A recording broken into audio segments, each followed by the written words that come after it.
Hello, and welcome to another episode of Inventor's Quick Tips. This is the first episode of my new series on using local AI for patent drafting and analysis. Most local AI videos show fun demos, such as tell me a story about a chicken and a frog, or speed tests like explain quantum physics to a 10-year-old and let's see how fast it responds. Those are entertaining, but my main goal is to explore how local AI can actually help with real professional work. For me, that's mostly patents, but I can see this applying to all kinds of fields. My son and I built this system so we can experiment with practical, everyday tasks, drafting, analyzing, organizing, and solving real problems using local models. This series is really about our journey into making local AI genuinely useful, not just entertaining. Now, before we get into models, workflows, and real-world use cases, we need to start with the foundation, the machine that will power everything. So this video is a story of how my son and I, two non-PC builders, spent a month building a custom AI workstation because nothing on the market met our specs. Here are all the parts laid out on our workbench. We bought everything individually, relying heavily on AI to help us build a recommended parts list. And in this video, you'll see how well that advice held up. Now, I want to say up front, this is not a tutorial on how to build a PC. There are plenty of excellent YouTube videos from expert builders for that. This is really the story of how two non-builders, my son and I, put together a special purpose machine for our AI research. He's been getting more interested in computers and AI, so this felt like the perfect father-son project where we could both learn a ton of useful stuff along the way. And here is the parts list of the major components we used. Some of those prices are not quite what we ended up paying. All said and done, the PC probably cost me somewhere around $3,000, though I wasn't keeping exact track on that. Here is our processor, the AMD Ryzen 7 5800X, which AI recommended for this build. One thing to know about this CPU is that it has no integrated graphics, so you must have a dedicated GPU to get any video output. In our situation, that wasn't an issue at all because we were building this system specifically for local AI, and that meant we were going to need a powerful GPU anyway. Here's our memory. RAM isn't cheap these days, whether that's tariffs, demand from AI, or massive data center build-outs. It's one of the pricier components in a modern PC. We went with 64 gigabytes, which hit the sweet spot for our budget and the workloads we had in mind. The nice thing is our motherboard still has 2 empty RAM slots, so if we ever want to upgrade to 128 gig, the path is wide open for that. Here's our SSD. We went with a 2 terabyte drive. Plenty of space for local models without blowing past the $3,000 budget. You can definitely go bigger, but 2 terabytes hits a great balance between cost and capacity, especially when you're storing several AI models for different tasks. Here is a shot of our motherboard with the CPU installed. And here we are installing our RAM. The AI guided us on which slots to use. In this view, you see the 2 RAM modules installed with 2 empty slots available for future expansion. With 2 sticks in, the board wants them in the A2 and B2 slots for dual channel performance, so we followed that layout and snapped them in. The SSD sits underneath this metal plate, which actually doubles as a heatsink. NVMe drives can run pretty hot, so the motherboard includes this thermal cover to help keep the drive cool and maintain performance. Here you can see the SSD installed. It's seated in the M2 slot and secured with that small screw on the left. Once it's tightened down, the drive is locked in place and ready for the heatsink cover to go back on.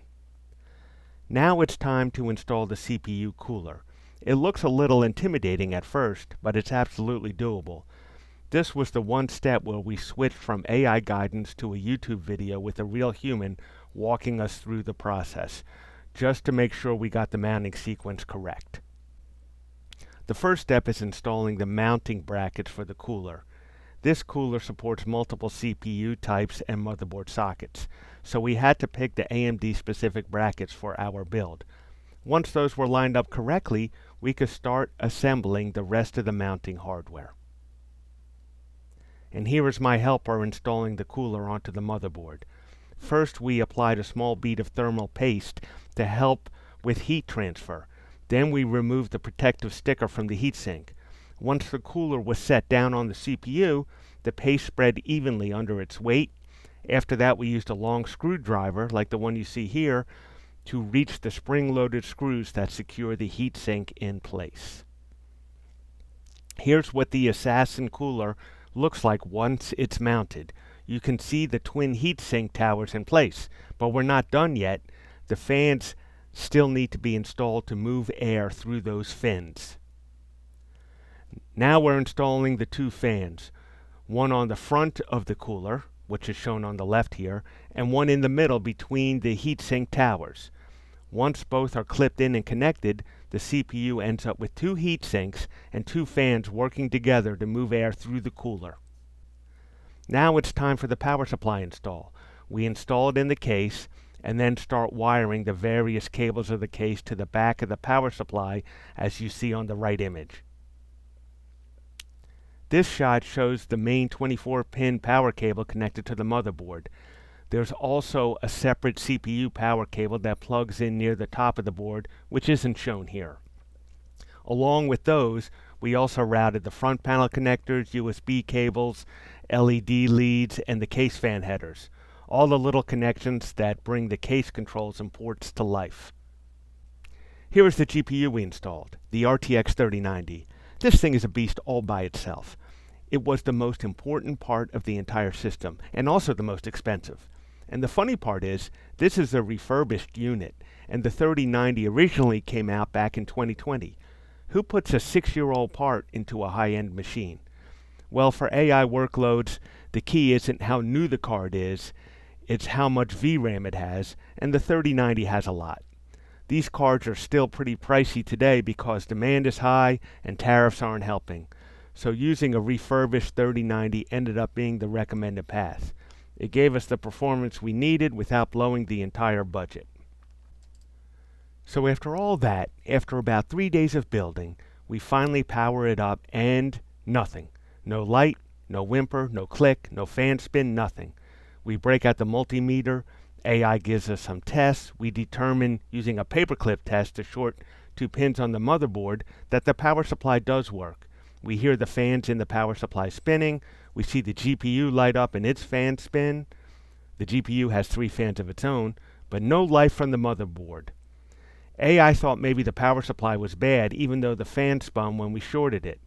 It thought that maybe one of the power supplies was bad, like the 5 volt or 12 volt or something.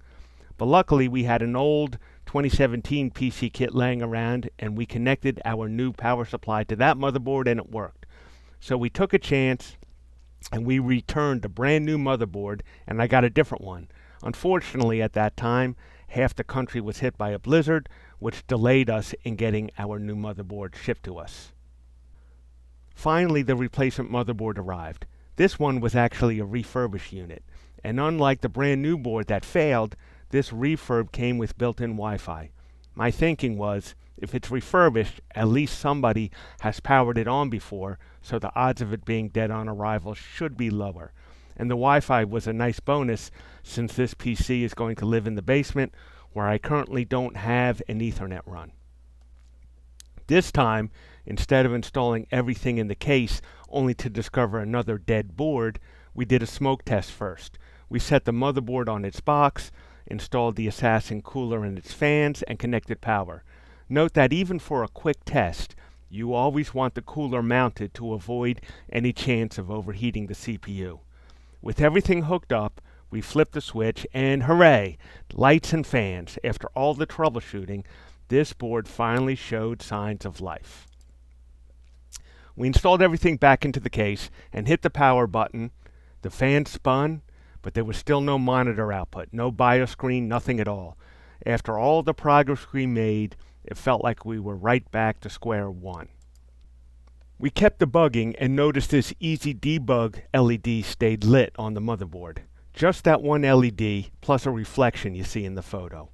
These lights normally cycle during startup and then turn off, but this one stayed on. It's the VGA indicator, which means the motherboard isn't communicating with the graphics card.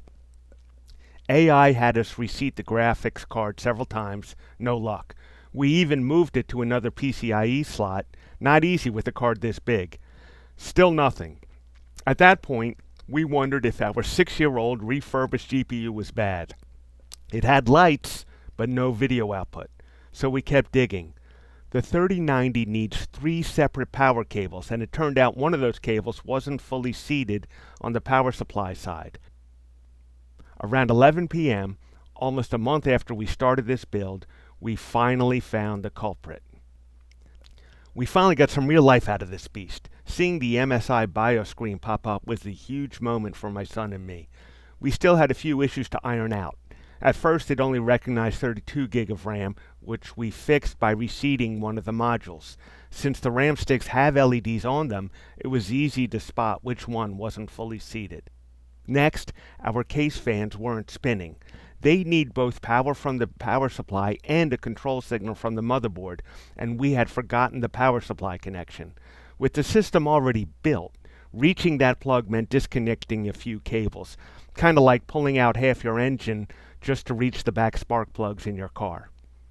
And finally, the Wi-Fi was extremely weak. The fix was simple. We had forgotten to attach the antennas that came in the motherboard box. Once we connected those, the whole system finally came alive. All the fans spinning, all the lights on. How many fans?